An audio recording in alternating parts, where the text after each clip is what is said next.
So there's this movie called Iron Lung that's been doing the rounds. I don't know if you guys have heard of it. Now, I've actually watched this, but I'll be doing a reaction to Critical Drinker's review because, well, his opinions and breakdown are usually a fair gauge of what a decent movie is.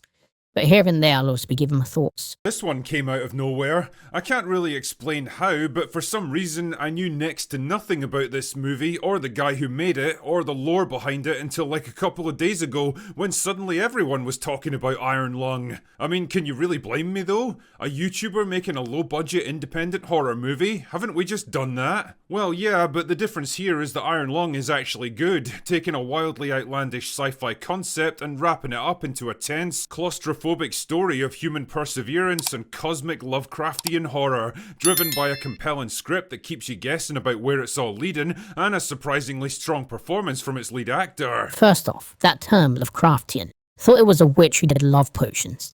Secondly, so apparently this film was done by a gamer YouTuber called Markiplier. It said that he put $3 million of his own money and made $21 million back on the opening weekend from theaters alone. That's crazy. In short, this is exactly what independent filmmaking should be about. Yeah, it's definitely not perfect, and if I'm honest, it feels more like a short film concept stretched out into a 2-hour runtime, but I'll get into that later. For now, let us discuss the plot, shall we? So, backstory for Iron Lung is a bit thin on the ground, but as far as I can tell, the film's set at some indeterminate point in the future where humanity's begun to colonize the galaxy until an event known as the Quiet Rapture caused all the stars and planets to disappear. How? Don't know, just go with it. The only survivors now are scattered across the void on ships and space stations, including our main man Simon, a convicted prisoner who was involved in the destruction of an outpost called Filament Station. What exactly happened? Don't know. His mission is to pilot a submersible into an ocean of blood on a distant moon and gather samples from the seabed, where his commanders seem to think they'll find information that could save the human race. When I watched the film, I was confused at the start because everything was so dark. But the tense style in the Lovecraftian atmosphere, kept you captivated for a while, even though the first hour did drag.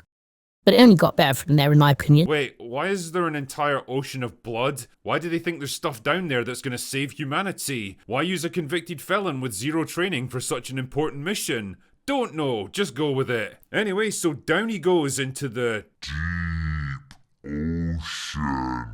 And because you can't really see through blood, he's forced to use an X-ray camera to take quick snapshots of his surroundings. That's all you ever get to see of what's around him, and it's a neat little way of circumventing the film's lack of budget. Yeah, anyway, I thought that's that was when clever. he spots a skeleton lying on the ocean floor, and for some reason, this is super exciting news for everyone involved. I mean, I'm guessing if you're in a literal ocean of blood, it probably means that quite a few things had to die to create it, so there would definitely be skeletons involved, but whatever. His commander wants him to gather more data, but then he gets attacked by an undersea monster that severs communications and leaves him stranded in some underwater cave system. From there on, he has to figure out a way to escape the labyrinth in a poorly maintained submarine whose systems are starting to fail, while suffering increasingly severe hallucinations and intermittent radio contact with a survivor from a previous expedition. But can he hope to ever make it back to the surface? What's that undersea monster all about? Why is the blood leaking into his submarine? And what is it doing to his body? And is the voice on the radio even real?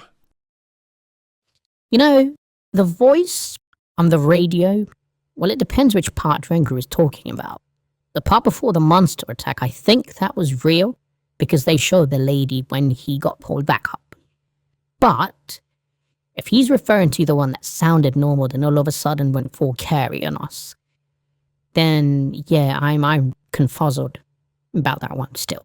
You know, it's interesting to compare this movie to Shelby Oaks because on the surface the two films have a lot in common. They're both independent horror movies made by YouTube personalities with roughly comparable budgets, but the difference is the creative philosophy behind them. Whereas Shelby Oaks was basically a patchwork quilt of tried and See, I've tested horror tropes repeatedly heard wrapped about up in a this safe, Shelby Oaks conventional film plot here that's and been there. done a million times Well, I know before. before Iron now Lung is a it was risky, another wildly indie inventive film. concept, setting up an interesting and creative premise that allows it to make the most of limited resources and constantly keeping you guessing about where it's all heading. One is an actual creative horror movie willing to take risks, made by people with a story to tell. The other feels more like an AI's idea of what a horror movie should be, made out of obligation your rather movie than being artistic compared passion. to AI And cannot well, be the good. results speak for themselves. One practically vanished without a trace, and the other seems to be making waves at the box office. Not to worry though, Chris, I'm sure there's plenty more predatory gambling apps for you to shill.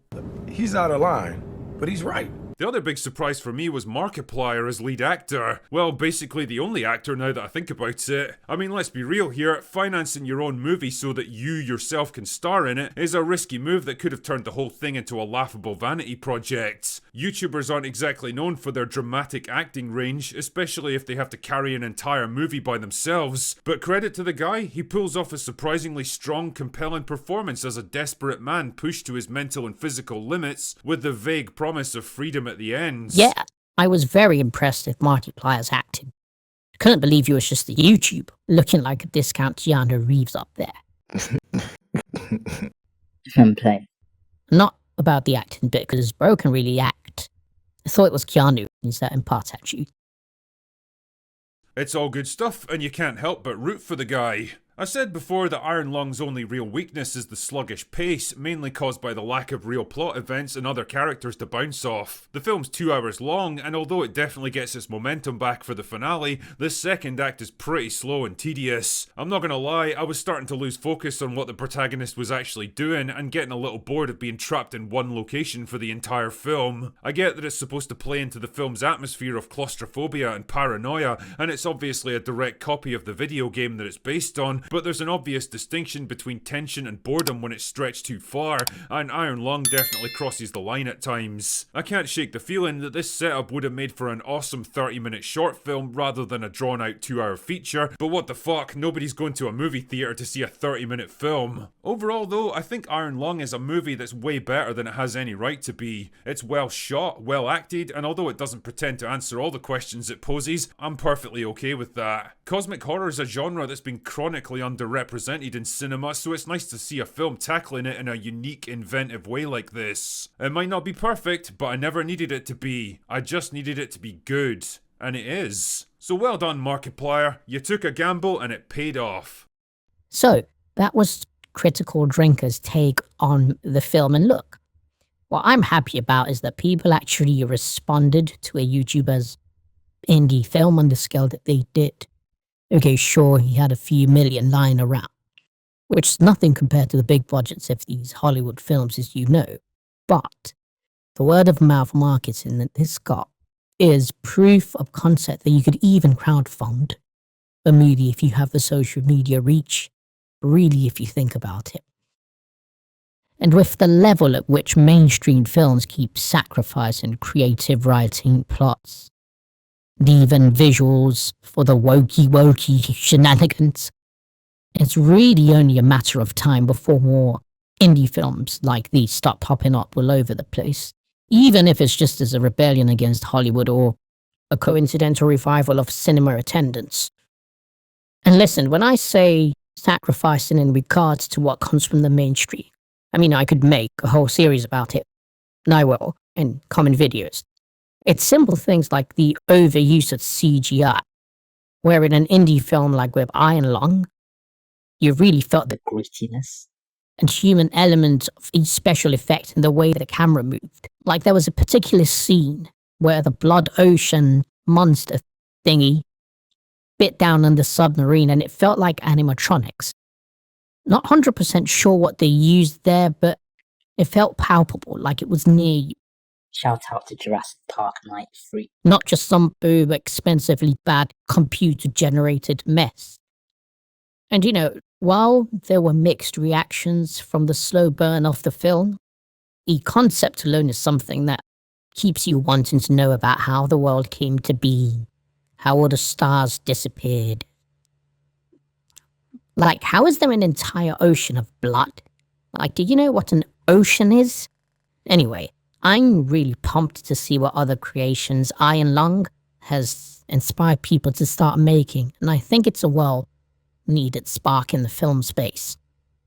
Anyway, if you guys like the video and would like to see more reactions, please like and hit that subscribe button.